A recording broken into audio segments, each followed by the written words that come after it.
Hello viewers, আজ আমি আপনাদেরকে জন্মাষ্টমী থিম বানিয়ে দেখাবো। ভিডিওটি ভালো লাগলে লাইক, কমেন্ট এবং শেয়ার করুন। আর আমার চ্যানেলে নতুন হয়ে থাকলে চ্যানেলটি সাবস্ক্রাইব করে বেল আইকনটি অন করে দিন। তো বন্ধুগণ, থিম বানানোর জন্য প্রথমে আমি 18x30 ইঞ্চি সাইজের একটি আর্ট পেপার কেটে নিয়েছি।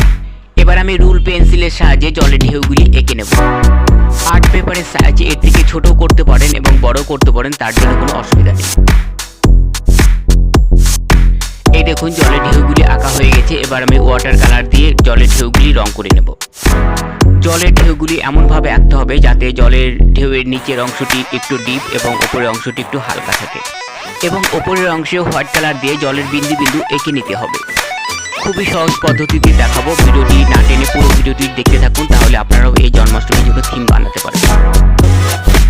তো বন্ধুগণ, আপনাদের মধ্যে অনেকে হয়তো জানেন আমার ভিডিও আপলোডের সময় বিকেল 5টার মধ্যে আপনারা আমার ভিডিও পেয়ে যাবেন। আপনাদের আর্ট অ্যান্ড ক্রাফট ক্যাটাগরি যে সমস্ত ভিডিও প্রয়োজন আমাকে কমেন্টে লিখে জানালে আমি সেই সব ধরনের ভিডিও আপনাদেরকে দেখানোর চেষ্টা করি। তো অনেকেই কমেন্টে জানিয়েছে যে আমি মাটি দিয়ে সাজ কীভাবে তৈরি করি। তো আমার পরবর্তী ভিডিওতে আমি মাটি দিয়ে কীভাবে সাজ বানাই সেটি আপনাদেরকে বানিয়ে দেখাবো। এই দেখুন বন্ধুগণ, পুরো ভিডিওটা আমি স্টেপ বাই স্টেপ আপনাদেরকে তৈরি করে দেখাবো। তো বন্ধুগণ, জন্মাষ্টমী উপলক্ষে বাসুদেব এবং শ্রীকৃষ্ণের এটি 3 নম্বর পার্ট ভিডিও। 1 নম্বর এবং 2 নম্বর পার্ট ভিডিও যারা এখনও দেখেননি, আমি ডেসক্রিপশনে লিঙ্ক দিয়ে দেবো, সেখান থেকে আপনারা ভিডিওটি দেখতে পাবেন।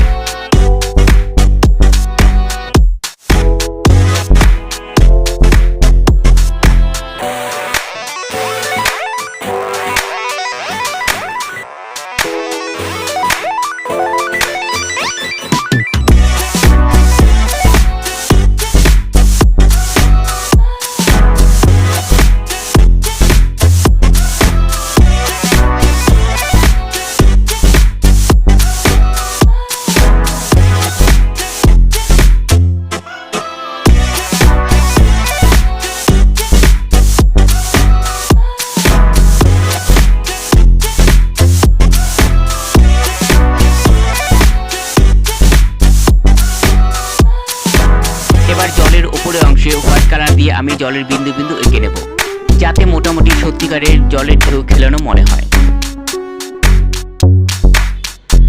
জলের ঢেউ আঁকা মোটামুটি কমপ্লিটের দিকে।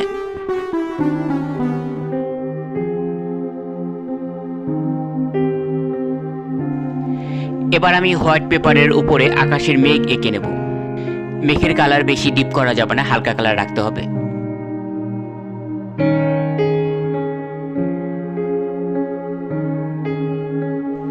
এই দেখুন বন্ধুগণ, মেঘ আঁকা কমপ্লিট। এবার আমি কেচি দিয়ে কেটে নেব।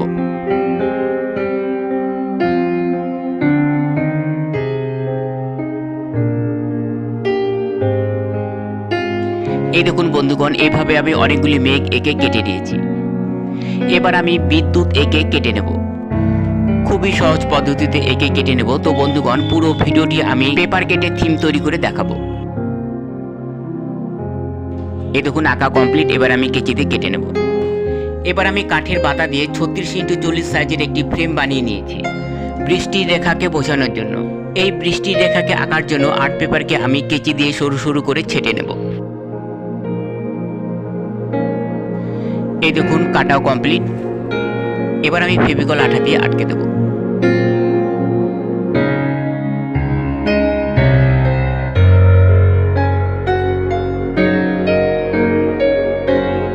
এই দেখুন পুরো ফ্রেমটিতে আমি এভাবে জুড়ে দিয়েছি।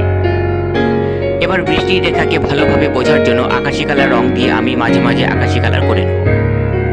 এই দেখুন ঠিক এইভাবে।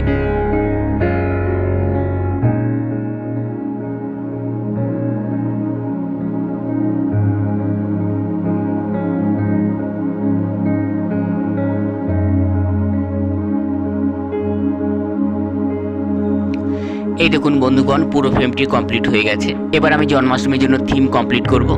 প্রথমে আকাশি কালার কাপড় দিয়ে ব্যাকগ্রাউন্ডটি আমি আকাশি কালার করে নেব। এবার আমি যে বাসুদেবকে তৈরি করেছিলাম সেই বাসুদেবকে আমি এখানে বসিয়ে দেব।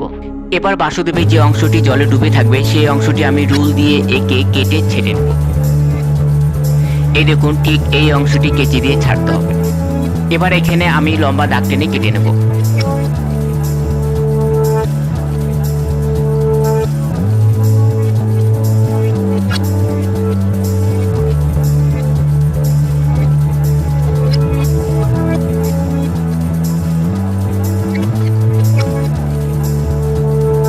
এবারে কাটা অংশে বাসুদেবের বডিকে ঢুকিয়ে সেট করে নেব।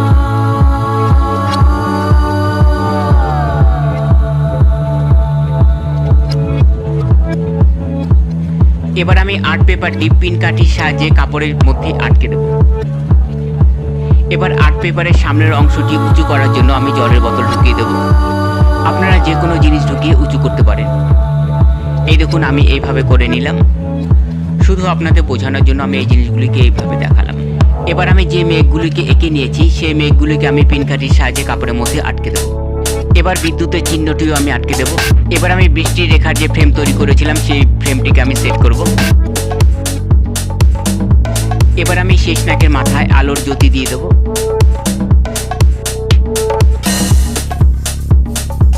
এবার মেঘের ঝলক বোঝানোর জন্য আমি একটি পাতি মোবাইল ব্যবহার করব। এই দেখুন বন্ধুগণ, এখানে টর্চ আছে। এই টর্চটিকে আমি বারবার জ্বালাবো এবং নেভাবো বিদ্যুতের ঝলক বোঝার জন্য, এবং সেই সাথে ঘরের লাইটের সুইচকেও আমি বারবার অফ এবং অন করব। এই দেখুন ঠিক এইভাবে। দেখুন বন্ধুগণ, আমার জন্মাষ্টমীর থিম কমপ্লিট।